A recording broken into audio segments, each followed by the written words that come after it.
Que faut-il cacher, que faut-il montrer? Voile, culture et religion. Que signifie le voile des femmes? Est-ce un moyen, un signe, un symbole? Un moyen de s'affilier à une religion, un signe religieux, ou bien un symbole de soumission? Ces questions ont certes leur pertinence, mais ne faut-il pas aller plus loin et essayer de reconstituer le rôle que joue le voile dans un certain régime de visibilité? Que peut-on montrer? Qu'est-ce que le voile peut cacher? Qu'est-ce que l'absence de voile doit révéler? Dans quelle économie, si l'on peut dire, de la présence publique, de l'apparition publique, le voile s'inscrit-il? Merci Bruno Nassim Aboudrar d'avoir posé ces questions, d'une certaine manière, dans votre ouvrage Comment le voile est devenu musulman, où vous reliez la question du voile, en tant qu'historien de l'art et historien des représentations, vous reliez la question du voile, et singulièrement du voile des femmes, à une réflexion beaucoup plus ample sur le statut des images et le statut du visible. Qu'est-ce qui est visible dans une culture et qu'est-ce qui est caché? Alors, merci de formuler la problématique de mon livre en ces termes. Je pense qu'effectivement que j'ai essayé de faire un livre autant sur le voile que sur des différences de régime de visibilité, des différences culturelles de régime de visibilité. J'insiste sur le caractère construit du visible.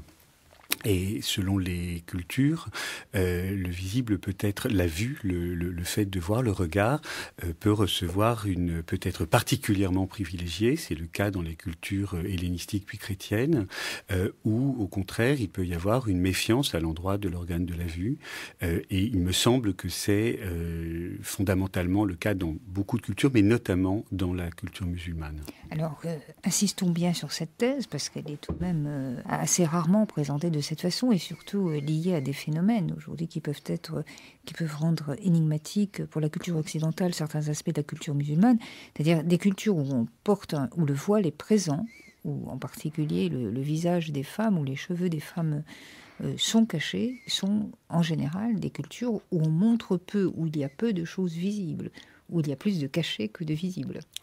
Absolument, ce sont des cultures où il y a plus de cachés que de visibles. Dans le Coran, à partir du Coran, les choses me paraissent être relativement claires. Il y a une suspicion qui porte sur la vue. Elle est inscrite dans un des versets du Coran qui enjoint aux hommes de baisser leur regard et aux femmes de baisser leur regard et de revêtir, sinon directement des voiles, du moins des atours pudiques, de cacher leur corps. Car le regard est, pour cette culture, directement lié à la concupiscence. Ce que nous connaissons bien. Si la pornographie existe dans nos cultures, c'est bien précisément parce que le regard peut être lié à la concupiscence. Ah ben ça remonte chez Platon, déjà on le trouve. Alors, tu veux tuer le désir, rends-toi aveugle. Alors chez Platon, on le trouve, mais chez Platon, on trouve aussi l'idée exactement inverse, qui est que le regard est le plus élevé des sens, parce que c'est celui qui permet d'apercevoir la beauté, qui est la plus basse des idées, en quelque sorte. C'est à la fois l'organe de la perte et de la rédemption. C'est à la fois l'organe de la perte et de la rédemption. Et il me semble que, à partir du néoplatonisme, la culture chrétienne qui pour d'autres raisons, parce que le Christ s'est fait homme et s'est donc montré, s'est montré parmi les hommes, s'est donné à voir, a donné forme humaine à la divinité, c'est plutôt cette seconde idée, l'idée du regard qui permet de s'élever par-delà le visible vers l'invisible, qui a été retenue.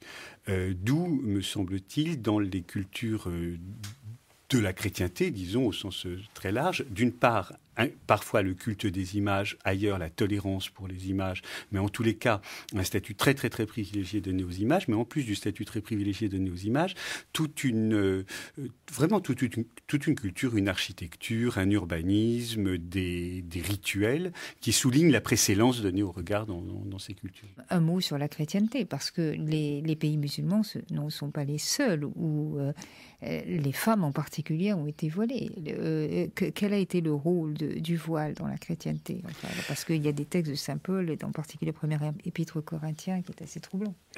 Oui, un rôle fondamental, je vais insister sur ce point dans un instant, fondamental et très oublié aujourd'hui. Je suis étonné de la réception que rencontrent mes quelques paragraphes sur cette question, parce que tout se passe comme si beaucoup de gens découvraient ça, alors que c'est quand même en effet dans la première épître aux Corinthiens, c'est-à-dire dans le Nouveau Testament, autrement dit dans un livre que la plupart d'entre nous ont chez eux. Enfin, c'est quelque chose quand même d'assez bien diffusé. Et dans toute la tradition iconographique, les femmes sont représentées. Et dans la tradition iconographique, on voit bien que la Vierge est voilée. Alors en fait, ça remonte effectivement à cette première épître aux Corinthiens, dans laquelle saint Paul exige des femmes qu'elles se voilent pendant la prière. Et il fonde cette exigence sur le respect de la volonté divine d'une hiérarchie, volonté qui s'exprime lors de la création, quand Dieu décide de créer la femme après l'homme. Et saint Paul interprète ça comme une hiérarchie, donc très clairement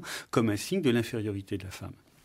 Cette idée est encore assez discrète et d'une certaine façon embrouillée chez saint Paul, mais elle est absolument clarifiée dans la patristique, tant grecque que latine, mais notamment dans la patristique latine, chez Tertullien, qui consacre un volume entier à la question, un assez gros volume qui a été entièrement conservé, qui s'appelle Le voile des Vierges, ou Du voile des Vierges, dans lequel il dit que la femme doit se voiler parce qu'elle est inférieure à l'homme, qu'il faut qu'elle le montre. Et il conclut sa péroraison, la dernière partie de son traité, en disant « le voile est son joug ». C'est-à-dire, c'est à la fois un signe d'infériorité et un symbole de soumission. C'est à la fois un signe d'infériorité et un symbole de soumission. On ne saurait mieux résumer les positions de Tertullien que vous ne le faites. Et on ne trouve pas ça, à ma connaissance en tous les cas, dans la dogmatique de l'islam. Donc, que trouve-t-on ?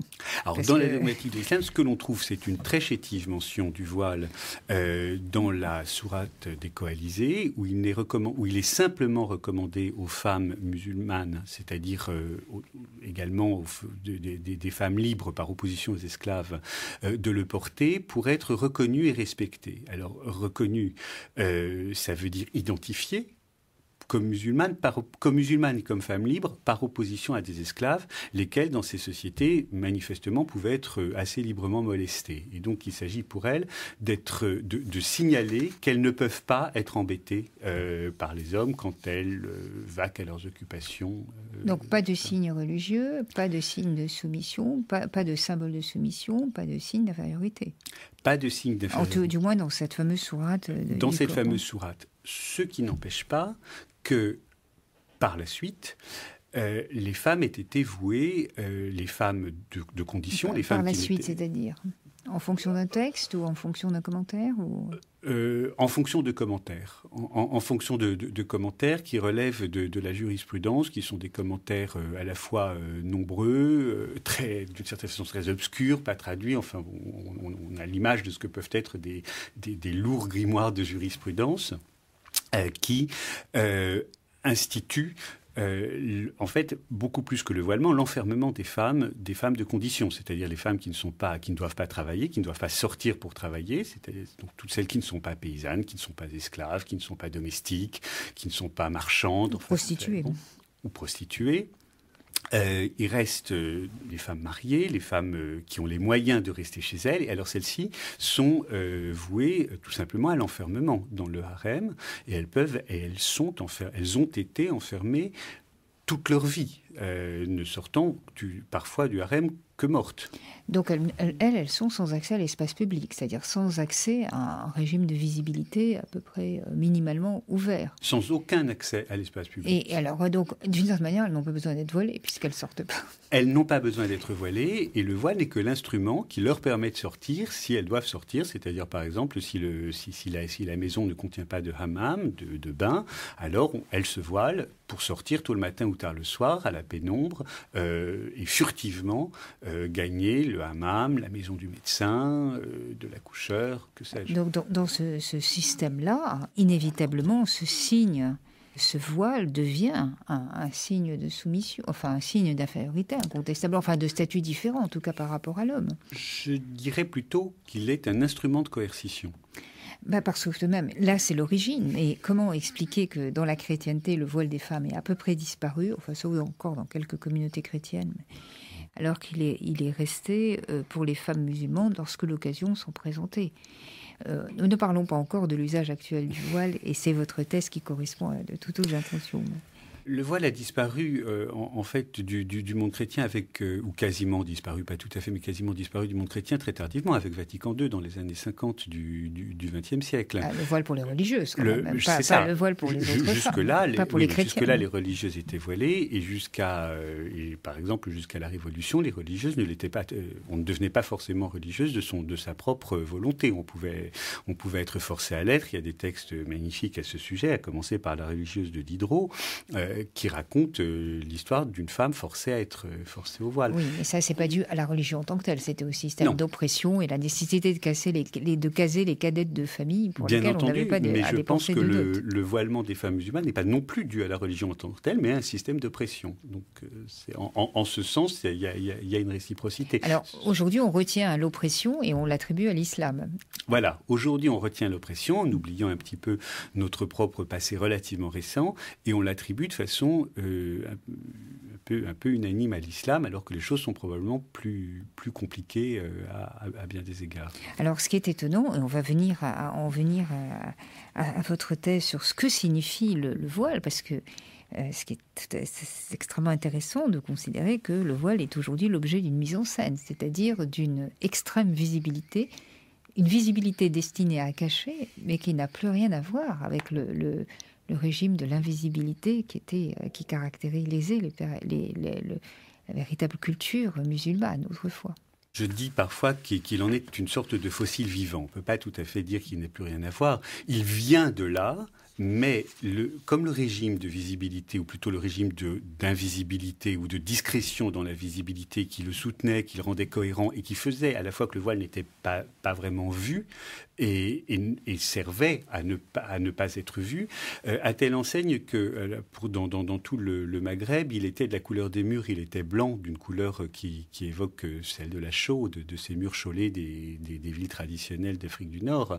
Et je crois que les femmes dans leur haïk blanc un peu sale contre les murs blancs un peu sales par tôt le matin, littéralement, on ne les voyait quasiment pas. C'était presque quelque chose vraiment une fonction de dissimulation dans un monde qui privilégiait la dissimulation. Et je fais une toute petite parenthèse pour dire que tant dans mon bouquin que dans le discours dans le dialogue que je suis en train d'avoir avec vous, je ne voudrais pas que l'on pense que je critique je n'ai pas une position critique, ni à proprement parler sur le voile, quoique ça on en reparlera probablement, mais ni sur ce régime de visibilité. Je pense qu'une assesse du visible, ça a aussi sa dignité et elle est grande. Hein. C'est bien de voir, c'est pas bien de pas voir, bien sûr. Donc là, nous essayons de comprendre les raisons profondes qui donnent une cohérence à un système. Alors, ce régime qui soutenait l'invisibilité du voile n'existe plus. Il n'existe plus notamment parce que le monde islamique est rentré comme le monde entier dans un régime d'image, par la télévision, aujourd'hui par Internet, par tout l'usage qui est fait de la photographie depuis maintenant très longtemps. Et il reste le voile qui, du coup, devient une image, mais une image du refus des images. C'est étonnant, ça devient une exhibition, une démonstration ostensive de la volonté de cacher, mais pour se montrer en quelque sorte. On montre cette volonté de cacher. On conteste en quelque sorte de l'intérieur, elles contestent de l'intérieur. Et c'est aussi intéressant que ce soit des femmes qui soient chargées et qui se chargent elles-mêmes de cette fonction contestataire, c'est-à-dire d'intervenir dans un système de visibilité pour le contester de l'intérieur. En jouant les règles. Alors ça, c'est pour la présence du voile et dans le monde occidental, parce que c'est clairement un régime de visibilité. Mais j'imagine que dans des régions qui ont été moins exposées à l'influence occidentale et où d'une certaine façon les femmes ont toujours été voilées, où il n'y a pas eu cet acte de se voiler dans un système, dans une société où on peut dire que personne n'est voilé, à ce moment-là, est-ce que ça a toujours la même signification ? Est-ce qu'on peut dire que dans ces cultures-là, où il y a une continuité culturelle et même un lien qui a peut-être persisté avec l'ancien régime d'invisibilité, ça a ce sens-là d'une monstration ? Ça ne l'aurait pas, et je pense que ça ne l'a pas à l'intérieur de ces sociétés. C'est-à-dire que je pense qu'en Arabie Saoudite, par exemple, où les femmes sont assez hermétiquement voilées et où les hommes continuent de porter leur tenue traditionnelle, laquelle comporte aussi à sa manière un voile, mais porte aussi la barbe, etc. Enfin, c'est assez facile de reconnaître un Saoudien dans sa tenue traditionnelle. Donc, à l'intérieur de ces sociétés, ça n'a probablement pas tout à fait cette fonction. Mais ces sociétés s'extériorisent parce que ce sont elles qui possèdent la manne financière et donc possèdent les télévisions, possèdent une partie de la capacité d'émettre dans le monde entier, d'émettre des images. Ce sont elles aussi qui rémunèrent, il faut bien le dire, la plupart du temps les prédicateurs. Alors, soit les sociétés directement d'Arabie Saoudite, soit des sociétés du Golfe qui ne sont pas exactement les mêmes et qui n'émettent d'ailleurs pas les mêmes signes ni les mêmes voiles. Mais comme elles ont pris financièrement et dans le sens vraiment du pouvoir une position de leader aussi dans cette, j'ai pas envie de dire guerre parce que je crois pas que ce soit une guerre, mais plutôt dans cette dialectique mondiale de l'image, dans cette tension, dans cette dynamique mondiale des images. Alors en ce sens, il y a constamment une extériorité. Donc je pense effectivement que dans des familles, à l'intérieur des familles, ça doit pas être vécu comme ça, mais ce sont aussi des sociétés qui sont parfaitement conscientes de leur rôle mondial. Plus aucune société n'échappe à cela. Voilà. Mais en revenant à la société occidentale et à la présence spectaculaire des femmes voilées, et même intégralement voilées dans les sociétés occidentales, une chose est surprenante, c'est aussi ce voile noir qui souvent est porté par des femmes qui sont plutôt reliées à des milieux venus de l'Afrique du Nord. Ce voile noir ne correspond, c'est une importation récente, il ne correspond pas. Vous avez parlé du voile blanc cassé ou blanc sale qui est destiné à disparaître contre les murs. Là, il s'agit de toute autre chose. C'est une affirmation d'image redoublée ou une affirmation de monstration redoublée en étant allé chercher, en allant chercher ce voile noir qui ne correspond pas vraiment à la tradition d'où viennent ces femmes. Oui, c'est un phénomène qui me paraît, vous soulignez un phénomène qui me paraît effectivement très intéressant, c'est cette solution de continuité dans les traditions. Je n'ai pas, vous l'avez, je vous remercie de l'avoir dit, je ne suis pas sociologue, je n'ai pas écrit en sociologue, je ne raisonne pas en sociologue, et donc je n'ai pas été interrogé une à une ces femmes qui aujourd'hui viennent et non pas reviennent à un voile noir. Je me contente de regarder, d'essayer de comprendre à partir du regard. Et ce que je vois, c'est effectivement une solution de continuité. Elles ne portent pas le voile que portaient leurs aïeuls. Elles portent un voile qui leur est suggéré par l'Arabie. Et encore, pas par toute l'Arabie, parce que c'est un voile plus spécifiquement saoudien, ce voile noir. Et elles le font, alors je ne sais pas avec quel degré de conscience, encore une fois, mais ce qui est sûr, c'est qu'elles savent ce qu'elles font. Elles sont dans un monde d'images qu'elles connaissent et qu'elles maîtrisent aussi bien que vous et moi. Et donc, elles jouent passivement, activement, je ne sais pas comment, mais elles jouent aussi de la manière dont nous recevons cette tenue noire. Et nous la recevons avec une très très grande emphase esthétique, une très grande...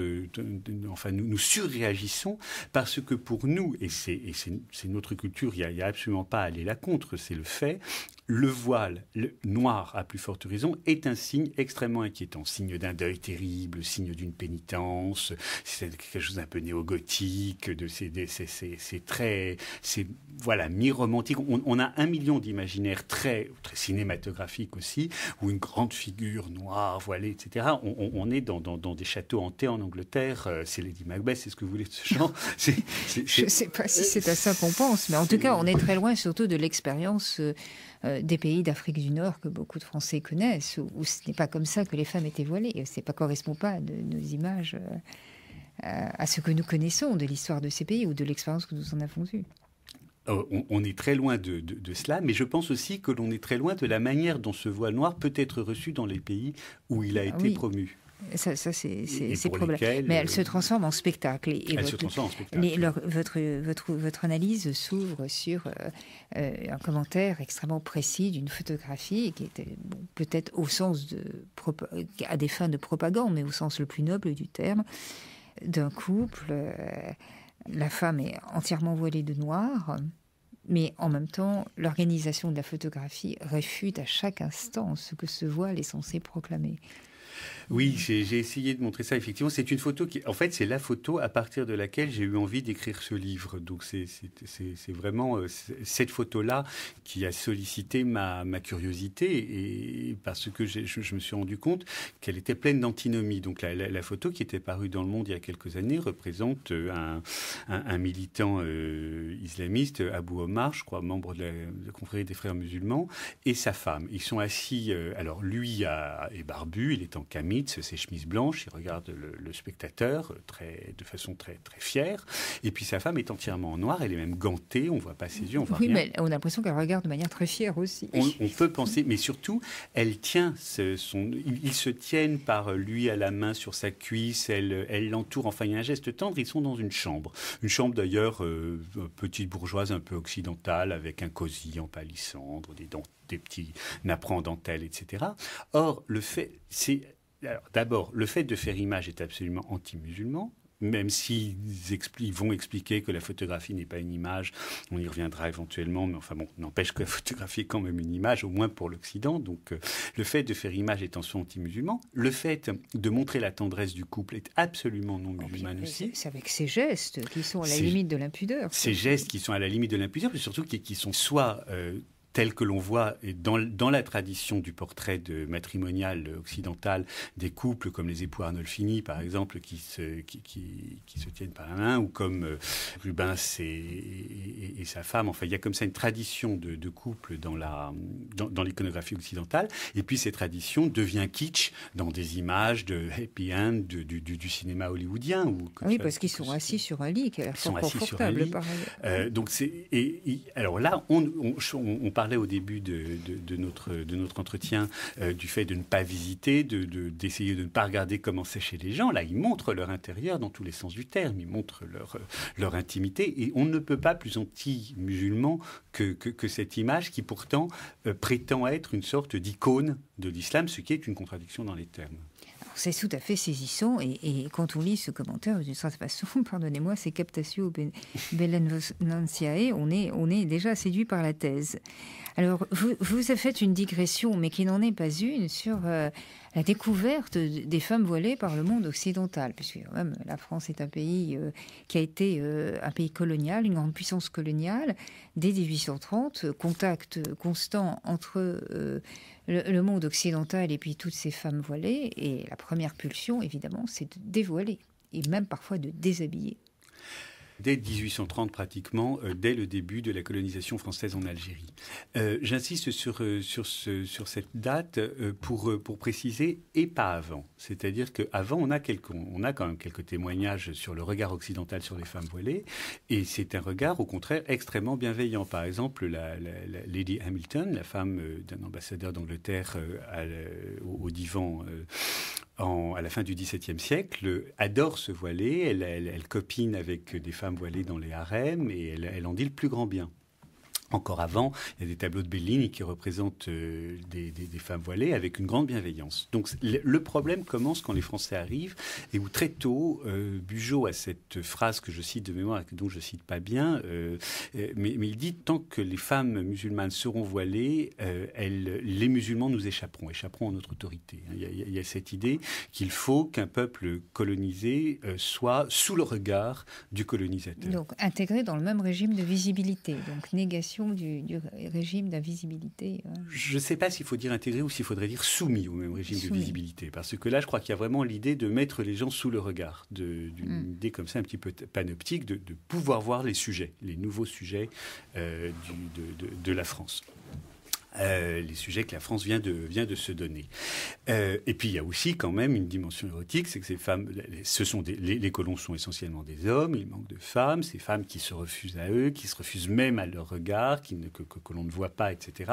Ça a quelque chose à la fois d'agaçant et d'attirant. Et alors, ça se lit très très bien très tôt dans la littérature, où ça devient un topos littéraire que de raconter des scènes de striptease, de déshabillage, qui existaient effectivement parce qu'il y avait des prostituées qui le faisaient traditionnellement dans des cafés morts. Donc bien sûr qu'il y avait ça, mais c'était très minoritaire, c'était des prostituées. Là, c'est raconté comme si c'était des femmes normales qui tout d'un coup ôtaient leur voile un à un, dansent des 7 voiles, etc., pour se retrouver toutes nues. Et puis surtout, la peinture, cette fameuse peinture orientaliste que nous impressions tant, multiplie des images au fond extrêmement violentes où l'on voit des femmes être déshabillées. Ça s'appelle, Gérôme appelle ça des ventes d'esclaves. Jean-Léon Gérôme, le peintre pompier, appelle ça des ventes d'esclaves et c'est toujours le même système. C'est un homme qui vient d'arracher son haïk à une femme, laquelle est très belle, les yeux baissés, quelques larmes, la main essayant de cacher son intimité et 2 ou 3 clients très libidineux, très riches, très opulents, mat. Il n'y a pas d'autre expression, de temps en temps avec un face à main, de temps en temps s'approchant, enfin, il y a vraiment... Mais ce sont des scènes invraisemblables, ça. Non, elles sont sans réalité aucune. Parce que toutes ces photographies, ces cartes postales qui étaient très populaires représentant des femmes dévoilées, les femmes arabes plus souvent dévoilées, c'est en fait que des prostituées. Bien sûr, elles sont sans réalité aucune. Ça s'appelle marché aux esclaves, alors qu'il y avait vraisemblablement plus de marché aux esclaves de ce type, en tous les cas. Il n'y en avait jamais eu, à proprement parler, en Afrique du Nord. Alors, quand c'est de la peinture, il s'agit de fantasmes. Des fantasmes qui ont ceci de quand même un peu désagréable, qui sont présentés comme si c'était la réalité, puisque le peintre est parti. Donc, il y a une sorte de mensonge autour de ça, mais le vrai fantasme, c'est Ingres qui propose. Lui n'a jamais prétendu être parti là-bas. Il le propose dans son peinture. Donc c'est là aussi, au fond, une intention qui n'est pas sans rapport avec celle que vous aviez évoquée à propos de la mise en scène, en quelque sorte, comme une image et comme un spectacle d'un régime d'invisibilité qui n'a plus de sens, même pour la culture musulmane d'aujourd'hui. Là, il s'agit de forcer l'invisibilité et de la rendre à tout prix visible dans son aspect le plus humiliant pour ceux qui y sont soumis. Il s'agit de forcer la visibilité, d'humilier les femmes, de montrer qu'elles sont humiliées avec, là encore, plusieurs régimes. Il y a d'une part de la photo pornographique dont j'explique qu'il y a beaucoup de photos pornographiques autour des années 1900. Il y en a beaucoup en Europe. Elles touchent des prostituées européennes et donc il n'y a pas lieu particulièrement de s'en offusquer. C'est beaucoup plus gênant quand ça devient des cartes postales où les femmes ne sont que seins nus, que dévoilés torse nu, le voile autour d'elles, et où là, les cartes postales sont vendues en bas de chez elles, en quelque sorte. Et elles sont présentées non pas comme des prostituées, mais comme des types ethniques. Maintenant, là où les choses sont un petit peu plus complexes, c'est qu'en même temps que l'image produit ce genre de représentation, la République française, elle, par le code de l'indigénat, protège le voile, protège légalement le voile parce qu'elle protège le statut musulman de la personne. Et donc non seulement la République française, la Troisième République, protège le voile, mais elle protège aussi la polygamie, le mariage des mineurs, les mariages forcés, enfin toutes sortes de choses. Et elle est très en retard par rapport à certaines revendications venant des milieux musulmans les plus ouverts. Avec quand même des contradictions, puisqu'il y aura des scènes de dévoilement républicain. Mais ça, c'est un autre problème qui n'est pas sans lien avec les polémiques ou les débats sur l'intégration. Merci Bruno Nassima Bouldara pour Merci de m'avoir invité. Entretien. Merci à François Connat qui a réalisé cette émission. Merci à Amandine Grevos qui était à la technique. Merci à Marie Dalquier.